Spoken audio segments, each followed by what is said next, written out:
I was 72 when it hit me.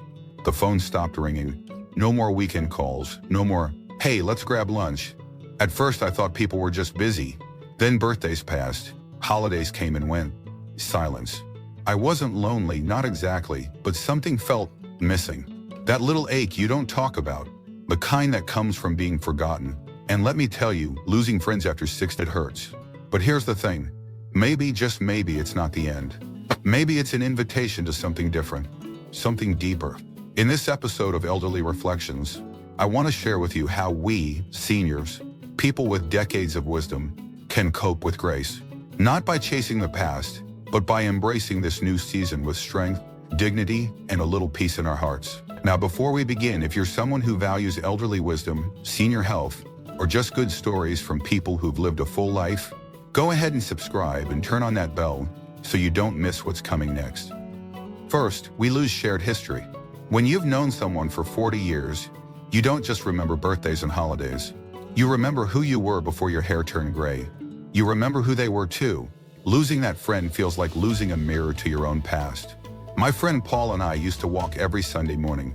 He was the only one who still called me Johnny instead of John. One day he said to me, "Johnny, remember when we skipped church just to drive to the coast and eat oysters?" And we laughed like we were 25 again. When Paul passed, I didn't just lose a friend. I lost someone who remembered the version of me I sometimes forget. That's a kind of grief words can't fully hold. Second, there's the loss of routine. Most people don't realize how deeply friendships shape our daily life. It's the small things. A coffee every Tuesday, a walk every Thursday, the way someone always brought you the crossword from their paper.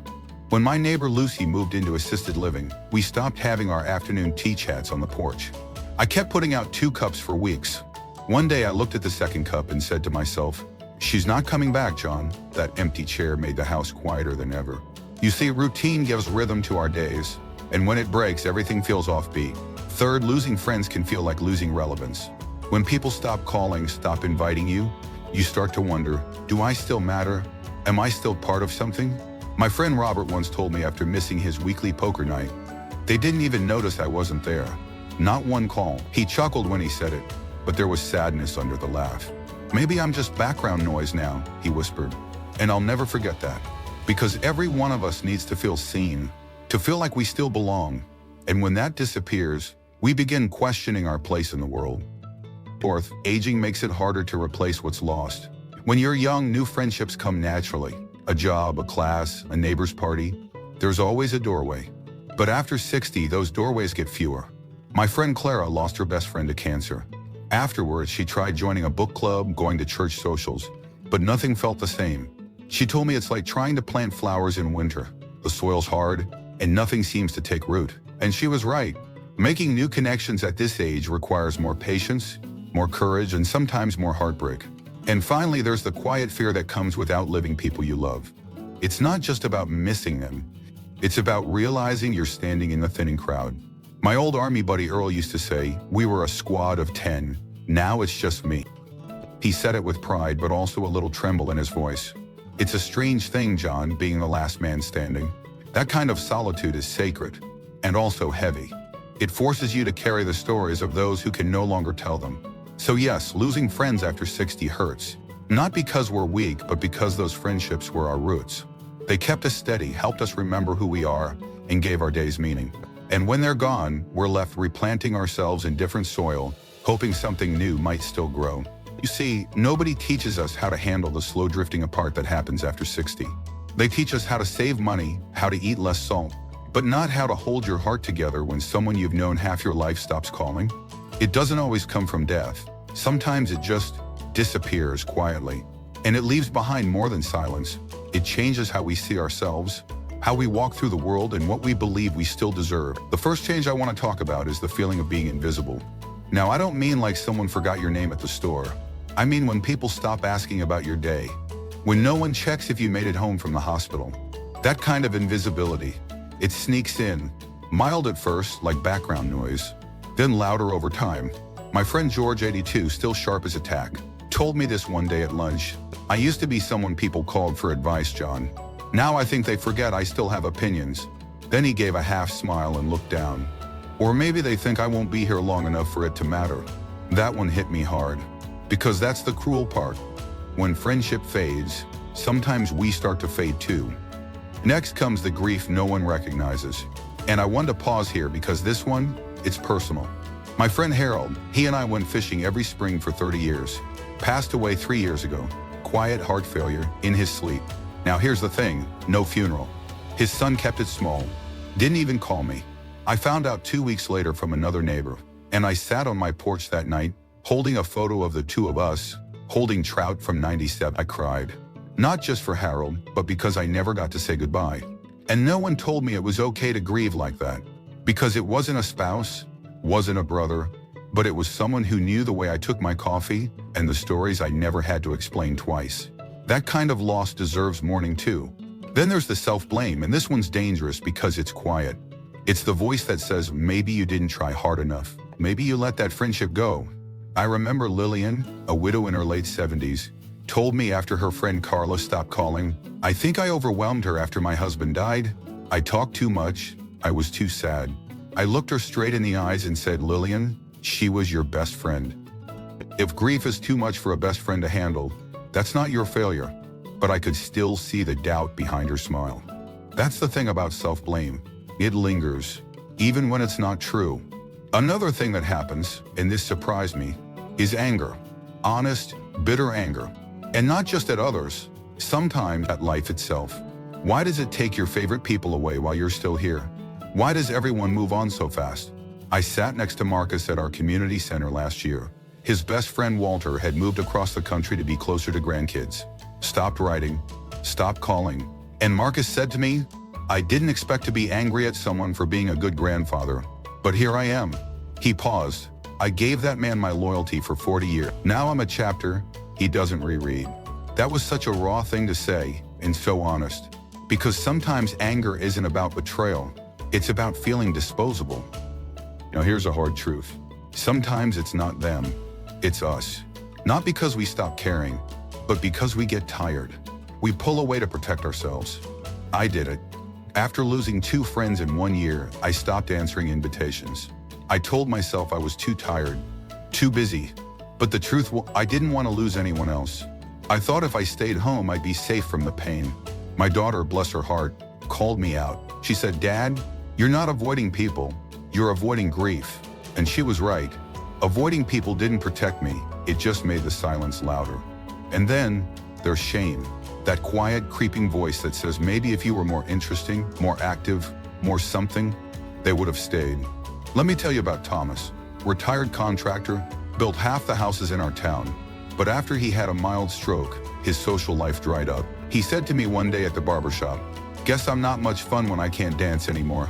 I said, Tom, if they only liked you for the way you moved, not the man you are, maybe they were never really friends.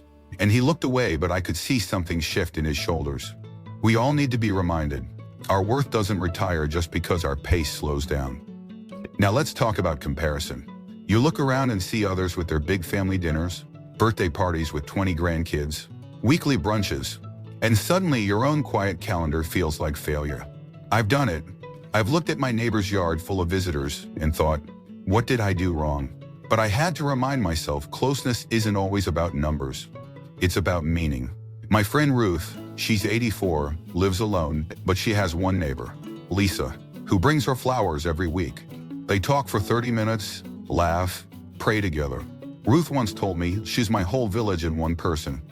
And that's enough. That's more than enough. Then there's fear, the kind of fear that creeps up at night. The fear that maybe this is it. Maybe you'll keep losing people and never gain anyone back. Maybe connection belongs to the younger. I've heard that fear in many voices. My friend Ed, he's 77, called me last winter after falling in his kitchen. He said, I lay there for 20 minutes, John. No one to call, no one to even check in. That night he signed up for a local senior hotline, just so someone would call once a day. Not because he was desperate, but because he still wanted to be seen. And there's no shame in that. None at all. The last feeling I want to talk about is doubt. Doubt that new friendships are possible. Doubt that connection is still worth it. But let me tell you about Gloria. She's 81, moved into a retirement home across town, didn't know a soul, but she made a choice. Every morning she sat in the lobby with a book and a smile. People passed, most didn't stop. But one day a man named Charles sat next to her. They talked, then again the next day, and again. Now they read together every morning at 9. She told me last week, I thought I was too old to make a friend. Turns out I just had to stay visible long enough for someone to notice. And I think there's something deeply beautiful in that. So yes, losing friends after 60 changes you. It shifts how you trust, how you hope, how you value your own voice. But I want you to know, whatever you feel, you're not alone. You're not strange for mourning a friend who left quietly. You're not weak for missing a voice that used to call every Thursday. And you are absolutely not past the point of connection. Every emotion you feel is valid. Every tear you shed has weight. And every step you take to reach out again, it matters. Because behind every closed door is another person feeling exactly like you, wondering if anyone out there still sees them. So after all that silence, grief, and change, what next? That's the question, isn't it? What do we actually do when the friends are gone? When the phone stays quiet? When we feel like we've slipped between the cracks? Well, I'll tell you this. I've sat across from enough folks in their 70s and 80s to know one thing. While we can't bring everyone back, we can bring ourselves forward. And that's what this part is about. How real seniors found a way to keep going, to stay open, and even build something new from the emptiness. Let me start with a woman named Irene. She's 76, lost her closest friend of 50 years to cancer. They used to cook together every Sunday. Same soup, same laughter. After her friend passed, Irene told me, the silence in my kitchen was the loudest thing I'd ever heard. But one day, instead of sitting in it, she decided to teach a soup-making class at the local church. 3 women signed up, then 5. Now they meet every Sunday. Still soup, still laughter, but with new faces. Irene said, I thought I was preserving her memory. Turns out, I was giving myself a future. You see, grief doesn't have to end in stillness. Sometimes it begins a new rhythm. Then there's Dennis. He's 81, a widower, used to be a high school principal, lost 2 lifelong friends in the same year. He told me, I felt like the last leaf on a tree. For months he isolated, didn't answer calls, but his granddaughter got him a dog, Charlie, a golden retriever mix. Dennis resisted at first. I don't need a companion that sheds, he joked. But that dog pulled him back outside. First it was just walks. Then neighbors started saying hello. Then came longer talks, coffee envies. Now Dennis leads a senior walking group every Thursday morning. He said, Charlie gave me a reason to leave the house. The rest just followed. Sometimes healing doesn't come with a plan. It comes with a leash and 2 curious eyes looking up at you. But it's not just about action. Sometimes it's about perspective. Take Helen. She's 79. She told me, John, I stopped measuring my life by how many people came around and started measuring it by how I felt when I was alone. That stuck with me. She started journaling every day, just a paragraph about her thoughts, memories, or something beautiful she noticed. She said it reminded her that even in solitude, her story still mattered. She told me, I might not have many people to talk to, but my pen listens like an old friend. And I believe that. Writing doesn't just record life, it repairs it. Then you've got Jerry. Now Jerry's a character, 84 years old, ex-firefighter, still drives his beat-up Chevy like it's brand new. He lost his weekly card buddies, one by one. At first, he just watched TV all day. But after a health scare, his doctor told him, you need movement and you need people. So Jerry joined a local senior center, took up painting of all things. The man hadn't held a brush since 4th grade. Now, he paints cityscapes, memories from his childhood, and once a week, he teaches a class for men who've never painted before. He says, turns out, I didn't miss cards, I missed purpose. And that's the heart of it. When you lose people, you have to rebuild purpose. Doesn't matter if it's poker, soup, or painting. Another thing I've seen, those who cope best don't wait for invitations. They extend them. Sandra, age 80, makes it a point to call one friend or neighbor every day.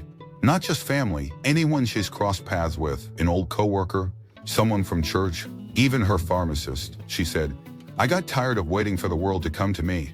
So now I reach out. Her fridge is covered in handwritten thank you notes and photos. One of them reads, thank you for not letting me disappear. That one gave me chills, because connection doesn't always come knocking. Sometimes we have to be the ones who knock. But look, let me be honest. It doesn't always get easy. There will still be lonely mornings, holidays that ache, dreams where old friends visit and leave too soon. But I've learned this. The human spirit is tougher than time. We adapt, not by forgetting who we've lost, but by remembering who we are. We keep telling our stories. We open the door, even if just a little, and somehow life steps in. So, what do we take from all this? Losing friends after 60, it's not just about saying goodbye to people. It's about saying goodbye to a version of life we once knew. A life full of shared jokes, inside stories, familiar voices. And when those disappear, we're left with silence. But in that silence, if we listen closely, we can hear something else. The sound of our own resilience, the quiet courage to keep going, to open ourselves to new faces, to cherish the memories that shaped us without letting them hold us back. Because the truth is, we don't stop being worthy of connection just because the crowd is thin.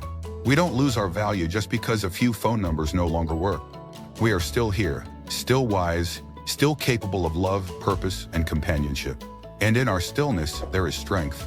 So I invite you, if you're listening to this, and something inside you stirred, maybe a memory, a regret, or just a long sigh of recognition, don't leave this moment without doing so. Call someone, walk outside, write a letter, join a club, sit with someone new at the park, and if nothing else, take your own hand and say, I'm still here.